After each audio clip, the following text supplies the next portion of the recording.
Hello everyone and welcome to my channel. If you're new, if you're not new, welcome back to my channel. My name is Marina and today I'm coming at you with another reading wrap up. This time for March. I don't really know where the month went. Like, I feel like March was dragging for a minute and then one day it was just like the end of March and I was like, oh, okay, I didn't know this was happening. But not gonna lie, a lot of these books I feel like I read eons ago. I put down notes in storygraph obviously after I reviewed some of them. One of the books I don't think I did write down a review for, which I think is interesting. Well, I read in total 7 and yeah, let's just get into it. The first book that I read was Paladin's Grace by T. Kingfisher. This is the first book in the Saint of Steel series. I picked this up simply because I've been hearing so much about this series by T. Kingfisher. You guys know I have read like one book by T. Kingfisher that wasn't a part of this series, simply out of curiosity. She's kind of notorious for writing a little bit of everything. Depending on who you ask about T. Kingfisher, some might tell you about like her horror books, some might tell you about her fairy tale retellings, some might tell you about her cozy fantasies, which is what this one is. This book follows Stephen, a paladin knight who ends up losing his god. Him and the rest of his paladin are dealing with the grief of their god dying, which no one in this land knew was possible. So there are many different paladins in this world and each paladin has a different god that they follow, and for some reason Stephen's god just up and dies. So the book takes place like a few years after that happens and he's kind of just going through the motions of grief, still trying to find a purpose now that his god is dead. He's only really just living to be useful to others until one day he encounters Grace. Grace ends up bumping into him in an alley, and in this little stroll they witness a murder of some sort, and because of this they end up going down a really crazy path of like figuring out who this killer is. Could also be like a serial killer because there are many murders that go on after that point. What treachery is going on in this kingdom, because it's getting weird. It's getting weird. Spies and poisoners. A lot is happening. Okay, so that's basically the gist. And again, this is a cozy fantasy.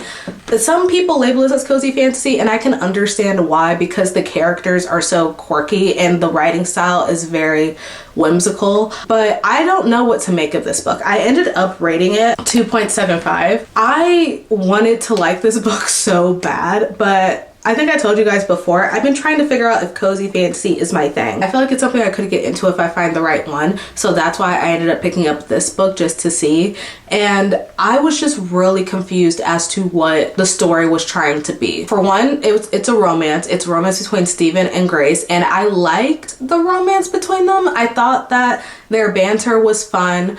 I thought that their chemistry was great. Then on the side, you have this murder mystery storyline that kind of overtook the book a lot more than I thought it would. Like, it's kind of the bare bones of what the book is. And I don't know, guys, when I think of murder mystery, I don't think of cozy. So I was confused as to what the tone was going to be. And every time it switched back and forth between the actual murder mystery plot and the romance, it was like having a little bit of whiplash, for me at least. I didn't know how to follow the story fully. It also didn't help that I feel like the world building in this was very lackluster, and that's not what I was expecting going into this, because again, I've heard really good things about T. Kingfisher's like fantasy books. Everyone loves them, but this one I was trying so hard to understand what exactly the magic system is in this world, specifically the religious aspects, because again, all of these paladin knights, they all follow a different god, and there are several gods and they're not fully explained.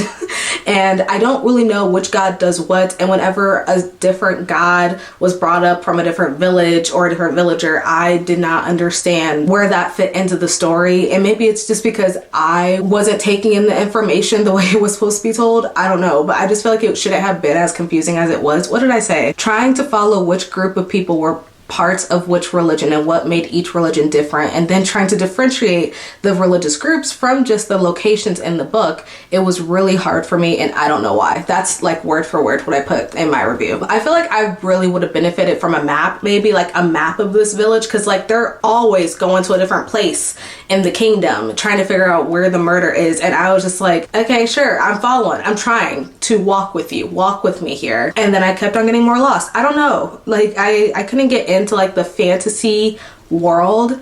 And then when it came to the murder mystery aspect, I was in it. I liked following the mystery. I also feel like this book kind of bamboozled me. This is a series, like I said, but it's like technically an interconnected standalone series, but I would argue it's not, because you don't find out who the killer is in this book. You don't find out anything really except what the killer looks like and possibly their motive, and you have to read the other books to find out. This is only an interconnected standalone series if you only care about the couples, because I'm sure each book follows a different couple. So if that's the case, sure, you can consider this a standalone if you only care about Stephen and Grace. But if you care about the murder mystery like I did, I was pissed off by the end of this book. By the time you figure out what exactly this thing is that is killing people, at least for me, I was on the edge of my seat. It's been freaking me out all month. Whenever I think about the description of the killer from this book, I get scared. Like, T. Kingfisher, I will be reading your horror soon, because the way that she described the killer, scary, but I still don't know who it is. So I wouldn't consider this an interconnected standalone. I think you have to read the rest of the series to figure out what the heck is going on. And then lastly, I did not enjoy the last like 30% of this book. I think it took a turn that I wasn't expecting, and because of that, I feel like the plot of the book dragged on. Like, I don't really understand the point of the last 30 to 40%. It really made the book feel longer than it is. I wasn't a fan. So overall, I think you can say that this book wasn't for me. I don't know if I want to read the rest of the books. I think I need to, just to figure out who the heck the killer is. Like, I was trying to like form my own little like string pen pinpoint who is trying to kill these people, and I still couldn't figure it out by the end. And then again, when it was explained to me, I was so freaked out that I need to read the rest of them, but I don't think I would like the rest of them, so I'm very conflicted here. Like I said, the banter in this book is hilarious. T. Kingfisher knows how to write really good banter. I was laughing out loud at like half of the shenanigans that Stephen and Grace got themselves into. Like, if you really are into like the quirkiness of cozy fantasy, I think you would like this book for the romance. For me, it got a little too quirky at times. Like, for example, Grace's whole thing is like she makes perfumes, like she makes scents and stuff for people. So like every time she walks into a room, she's describing the scent of a room for like a whole page or two, and I'm like, okay girl, I get it, it smells like tumbleweeds and cinnamon. Or like with Steven, his whole thing is that he knits socks, and I'm like, that's so cute, like that's really cute, but like I don't need you to explain like the whole like cross-stitching knitting process, you know?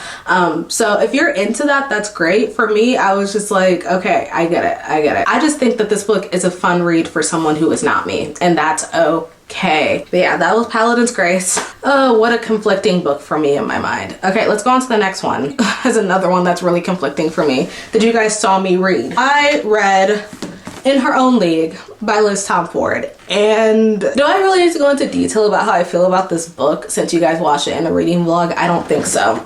This book is basically a book in the Windy City series. Well, no, it's not. It's a Windy City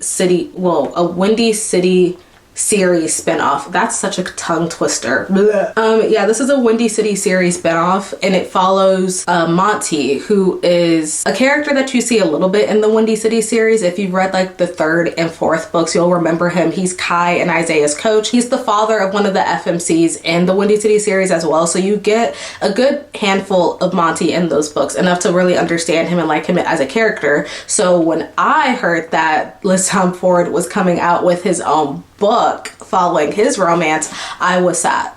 I was in it, and it's basically him and his boss, who is the owner of the MLB team that he coaches, and their little, I would say, dislike to lovers tension, age gap, boss employee type beat. You know how it is. The FMC in this book is Reese, and she has inherited this MLB team from her grandfather, and she's just trying to work her way around being the first female to lead any MLB team. Like, it's all on her shoulders, and of course there's a lot of criticism from men. So she's really trying to make sure that she's seen as a good boss, a good face of this team. Meanwhile, Monty is frustrated because he has been coaching this team for like 10 years, and as soon as this woman comes in, he's like dealing with all of her changes. Like I said, it's not like enemies to lovers, it's more so dislike. Like, it's not that serious. They're trying to work together to make this MLB team the best that it can be, while also trying to figure out their feelings for one another behind the scenes. You guys know how I feel about this book if you watched my reading vlog for my most anticipated releases. I wanted to love this book too. I really did. I gave this 3 stars. I feel in my heart of hearts that this should have been a 5-star read for me. Like, on paper, everything about this should have 8. Age gap, tension, high workplace tension, sports, romance, question mark. It's technically not Monty playing the sport, it's him coaching it, but I consider that sports romance. You have boss employee. Like, everything about this should have been a 5-star read. Sadly, it was not though. And again, I don't think I need to go into details. It's just the fact that I think since this book is the spiciest out of all of Liz Tom Ford's books in this series, I feel like it took away from the plot. And what I mean by that is the conflict of them being boss employee came up so much. And the only time that it was actually talked about was in the bedroom. So I feel like every time they brought up why they couldn't be together, it was barely ever getting solved without them taking off their clothes. And I couldn't get behind that. Don't mind smut, obviously. This is a very smutty sports romance series. I don't mind smut at all. However, like I said, I think this is the most smut she's written in any of her books, and it really threw me off, especially because, again, this is a like age gap relationship, but they're both pretty grown. Monty's in his early 40s and Reese is in like her, I want to say mid to late 30s. So it's not that big of an age gap. They're both really grown, like older than the rest of the Windy City characters. So I was expecting more mature conversation, more heart-to-heart talks about how they could be together, why they could be together, because obviously there's a bit of a taboo-ness to boss employee relationships. And again, because Reese is the first woman to lead a sports MLB team, there's a lot of eyes on her. So I understood the conflict. I just couldn't understand the resolve of the conflict. You know, it was very confusing to me, and it honestly frustrated me. I think you guys saw in the vlog too, like by the 60-ish% mark, I was kind of tapped out of this book because nothing was ever being talked about, and it was like very repetitive. And I just couldn't get behind it. What's carrying the 3 stars is the fact that I like their relationship. I know it sounds crazy after I just complained about it, but I do like Monty and Reese as a couple. I think that they make sense. I think that they're really cute when they actually do talk and have heart-to-hearts. It's great, but it's like maybe 10 to 15% of the book. And that's what frustrated me the most. So I will say, I do think Monty is officially my favorite of all of the Windy City book boyfriends though. That's a good man. That's a good man. And I knew that he would be. That's the thing. You win some, you lose some. I got a favorite book boyfriend from this series, but at what cost? A very mid book. So yeah, one of my most anticipated releases being a 3-star. Not a good time for me. Next up, we have The Close-Up by Kennedy Ryan. This is a Hollywood Renaissance novella. If you remember me reading Real last month, this book is set in that world, but also it's set in the Hoop series world, also written by Kennedy Ryan. You know, the basketball player romance series that I have not read yet. Yeah, this book follows the main character from Real's best friend and one of the basketball players from the Hoop series. And it's a really short, spicy novella. This is also Kennedy Ryan's most spicy work. So yeah, a lot of similarities here. Ended up giving this book 3.5 stars. It was fun. It was spicy. Honestly, nothing too crazy though. Like when I heard that it was going to be like her most spicy book, that's how she marketed it, I was expecting much more. It's not that spicy. Like compared to her other books, yes, but it didn't get too crazy. It wasn't filled with that much spice. And if anything, I'm a little upset because I would like this to be a full book, but that's just me being greedy for more Kennedy Ryan books. Because in this book, we follow Takira, who is, like I said, character in the real books. She is a famous makeup hairstylist now, and we follow her as she encounters Naz, her ex boyfriend isn't the right word, her ex fling that she had in high school that she had to drop due to conflicts between him and her brother. And because her brother has gone through a lot in his life, she's choosing to avoid being with him because it's like a whole thing. I can't get into it because it's a novella and it's really short and the story doesn't flesh out enough. I can't get into it without like literally spoiling a lot of what it is. But yeah, basically it's like forbidden love, brother's enemy trope. Naz encounters her in their adulthood and he's like, I need her back so bad, so I'm gonna invite her on my yacht with my best friends for my friend's birthday and we're just gonna chill for a week. If we end up really liking our time together, let's go out. That's basically his thought process, and she agrees to it. She's like, free yacht, free food, rich basketball player, sure. And it takes off from there. And like I said, it is really spicy. A majority of this book is just smut, but when we get a lot of their backstory, I just wish this was a full book. Ugh, I'm craving for it. Like the tension between her brother and Naz, ooh, the forbidden love in this was eating so bad.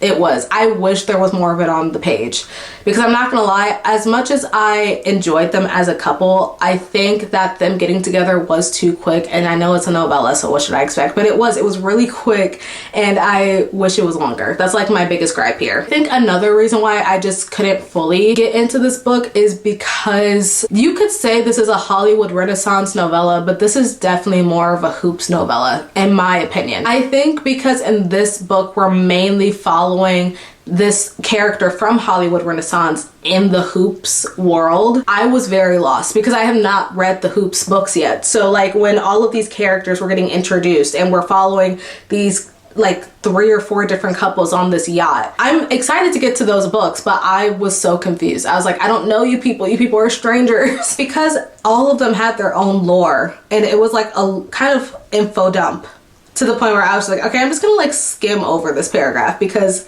I'll get to those characters when I get to that book. I feel like if you are someone who has read the Hoop series by Kennedy Ryan, you would like this novella a lot. You don't really need to read Hollywood Renaissance to read this. The Hoop series though, I feel like that's definitely a necessary read to read this, and that's why I'm kind of confused why it's titled a Hollywood Renaissance novella. But again, can't wait to read those books. I will get to Long Shot eventually. It's eyeing me down as I say this as it's on my bookshelf. Yeah, 3 stars to the close-up. Nothing more to say. All right, the next book is another one that I wanted to love so bad. This is annoying to me at this point because I feel like, as you guys are saying, April, I'm hoping is going to be a better month than March in terms of my reads, because it was just mid-read after mid-read after mid-read, and that's not how it was supposed to be. It's not. I ended up reading The Secret World of Briar Rose by Cindy Pham.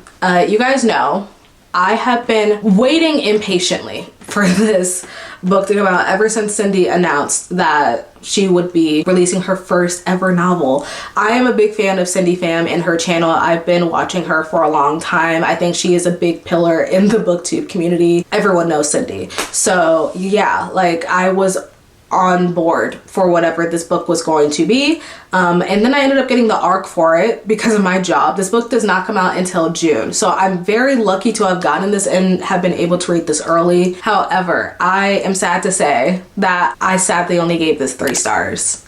And 3 stars is not a bad review in the grand scheme of things. But again, when it's like an anticipated release that I was so excited for, I was hoping it would get more. Sadly, it did not. And this is also one of the books, the only book this month that I did not write a review for in Storygraph. And it's been like around 2-3-ish weeks since I last read this. So it's gonna take me a minute to jog my memory, but I think I can give you guys the full rundown. This book follows Corinne, who is looking for her sister who ran away. And in this world of, I wanted to say it's Gildan. What the heck is Geraldine? It's Gildan. They live in this world of Gildan that collapsed 100 or so years ago when the princess who was supposed to rule over the kingdom went into an eternal sleep. And so in the present time, Corinne and her sister are feeling the brunt of that. There is an invasion going on from different lands who want Gildan and their gold and their land and their people, and holding them hostage and treating them terribly. So Corinne is basically always on the run with her sister, just trying to find safety. And one day her sister does just end up leaving because she gets frustrated with Corinne and her not believing the stories of this land. Corinne does not believe in this eternal sleeping princess being the reason behind all of this. She's like, that's just a fairy tale. And her little sister Ellie is like, no, it's not. And because Ellie's just a kid, she gets frustrated, runs away. And now Corinne is going to save her from wherever she went off to. She finds out though that her sister somehow ended up getting into this like lost castle of Gildan, where she then finds not only the sleeping beauty princess but also the 3 fairy godmothers and the prince that's supposed to wake her up. And she's like, what the heck? I don't know how I got here. I'm trying to find my sister.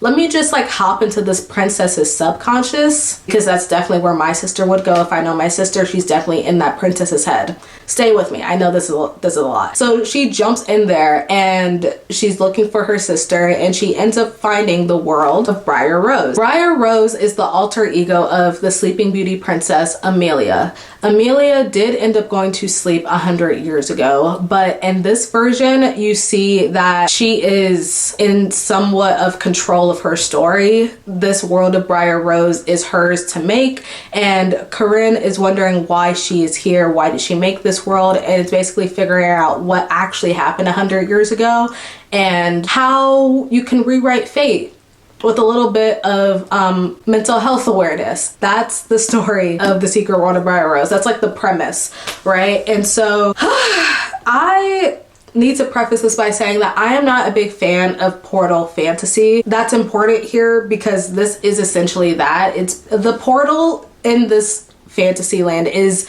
Briar Rose's subconscious. It's her dreaming.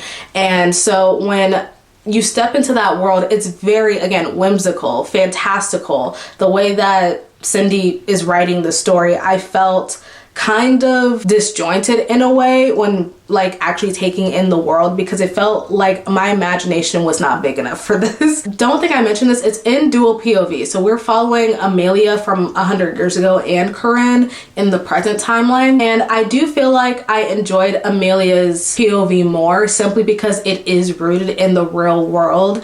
And I didn't really have to question much of the world and what it was. Whereas with Corinne, because she is stuck in this dream landscape, everything was changing really fast. One minute it was something, another minute it was something else. And my brain really couldn't follow that. So I think that's essentially like the main reason why I have to give this a 3. The descriptions of things, while it was very lush and beautiful and somewhat immersive, I could not fully get my grip on what was going on in this book, like from a visual standpoint. You know the movie The Adventures of Shark Boy and Lava Girl? Imagine reading the descriptions of what's going on in that book on page. It would bend your mind a little bit, right? Like that's what this book did to me. And I will say like the best part about this book was the character analysis of both Corinne and Amelia, because like I said, they both have their own journeys when it comes to their own mental health, or specifically their mental illness. Because Corinne was basically raised in this land that is always having to make her fight for herself, and for her to always having to lose others around her except for her sister, she is built to basically be this pessimistic person who's only living to survive, and again, not to live for herself. Whereas Amelia, she is a princess who is very privileged to be in her position, but she essentially doesn't want it. She's very outspoken about how she doesn't really understand the point of living this life that was forced upon her. Everyone expects stuff from her, and when she's not able to deliver that, she feels unwanted. She feels neglected from her father, from her fairy godmothers. It's basically like two sides of the same coin that we're following in this story. And I liked being able to see that kind of aspect of mental health in a fantasy book like this, especially because I think this is YA. I'm pretty sure. Yeah, it's made for ages 14 and up. If I'm being honest, I wouldn't say as young as 14. I would honestly say like maybe 16 and up, because there are some very graphic depictions of like characters wanting to off themselves in this book. And it kind of threw me off because, again, I knew I was getting into a YA book, but again, you're dealing with characters that have really strong signs of depression and passively suicidal. So I would check trigger warnings. But again, I like being able to read those concepts in a fantasy book like this. It made it stand out. It made it very different.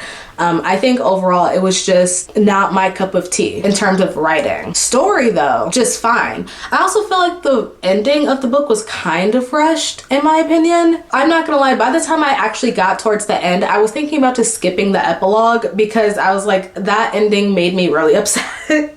And I don't know how the epilogue could save it.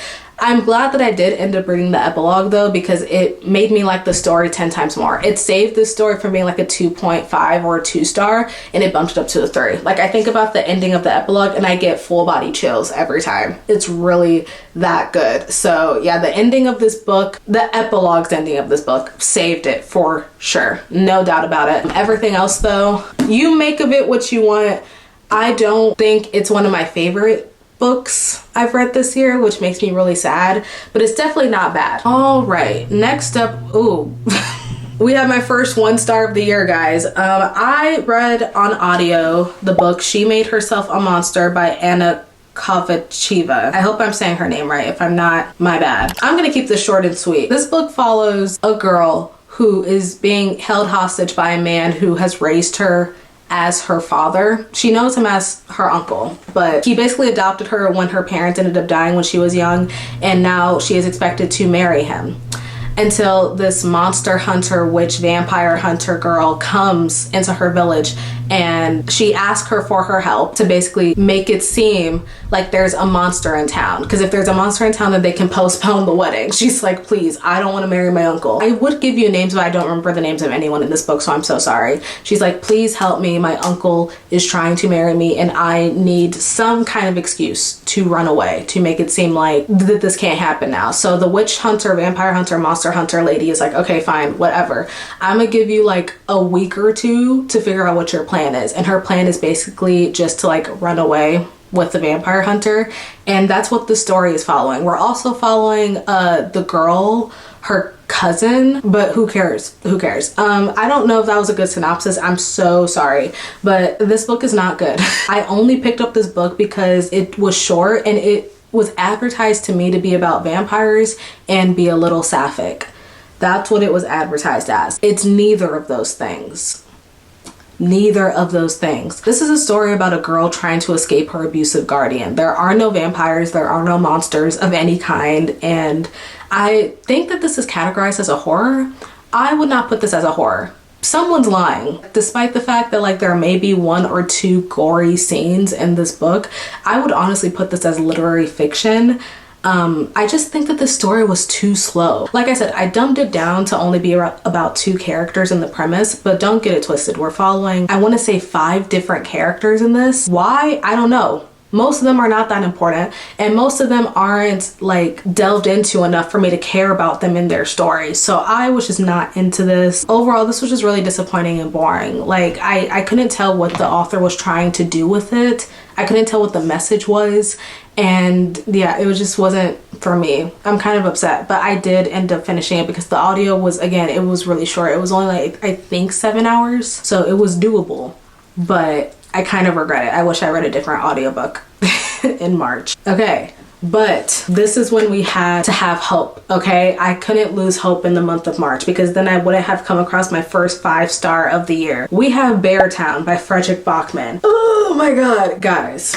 Never lose hope, never surrender, never die. I finally found my first 5-star of the year, and it somehow ended up being Frederick Bachman. I've never read a Frederick Bachman book. I picked this up because I forgot that I held it at the library and my hold was open for the taking. So I read it, I went into it knowing literally nothing about it besides like 1 trigger warning that is basically like the premise of the book.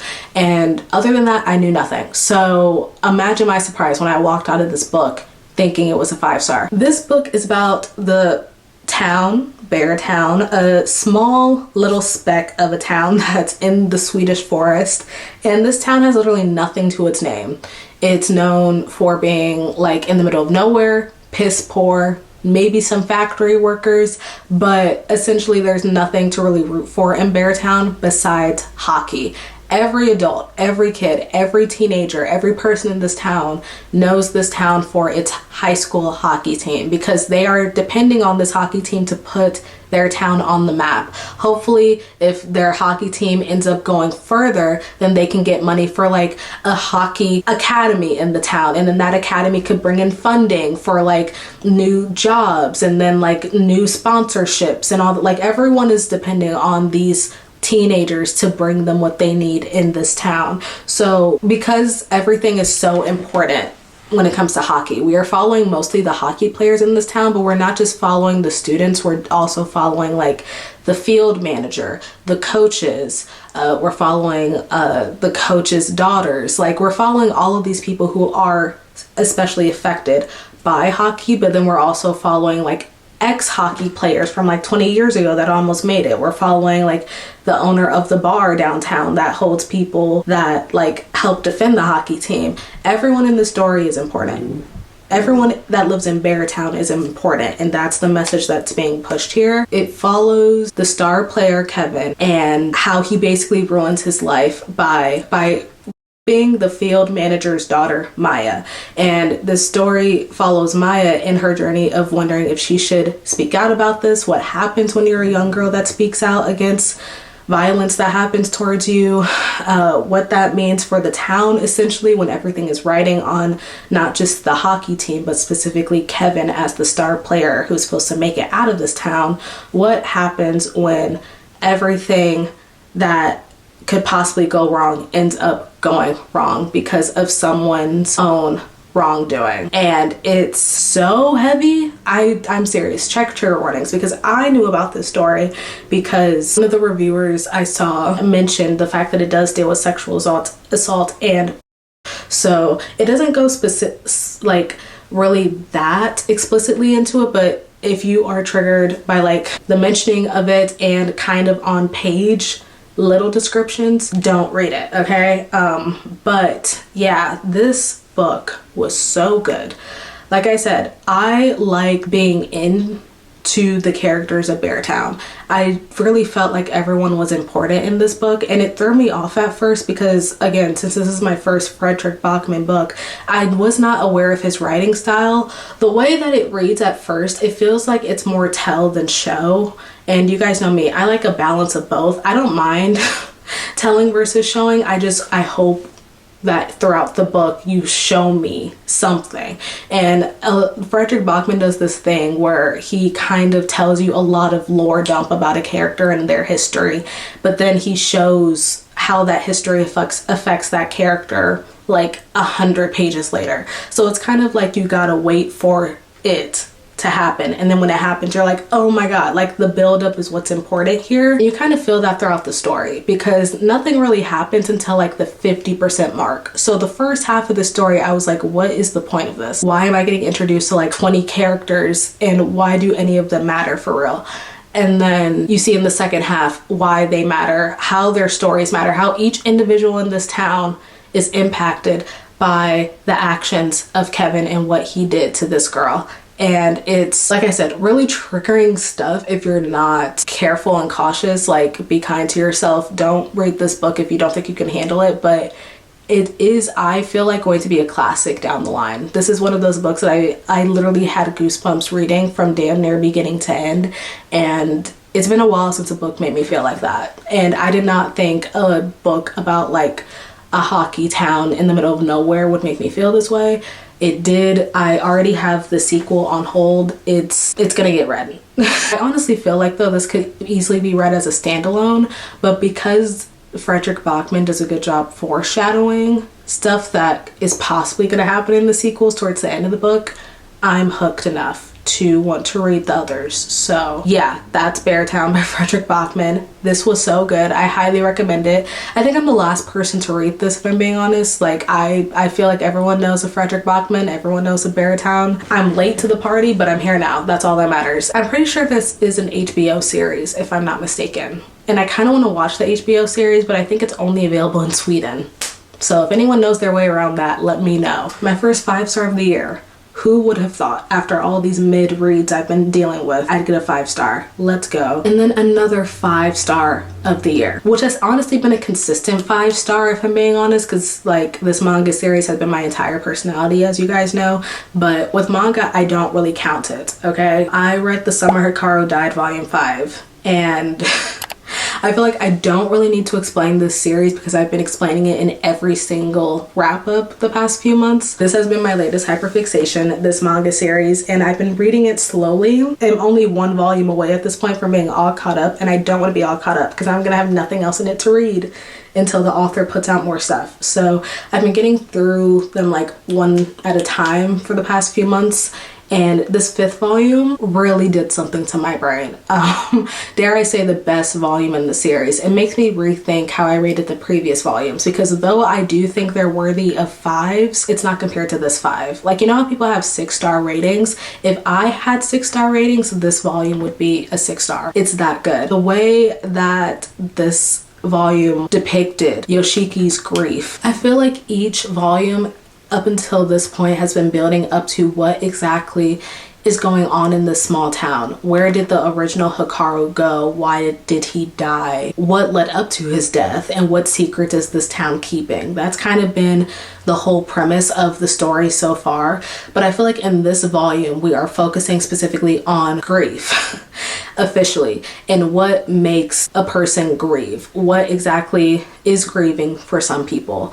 And I think because Yoshiki has been like basically the main character of this series, we have been in his head when it comes to how he feels, but not officially how he feels about Hikaru, his best friend, dying.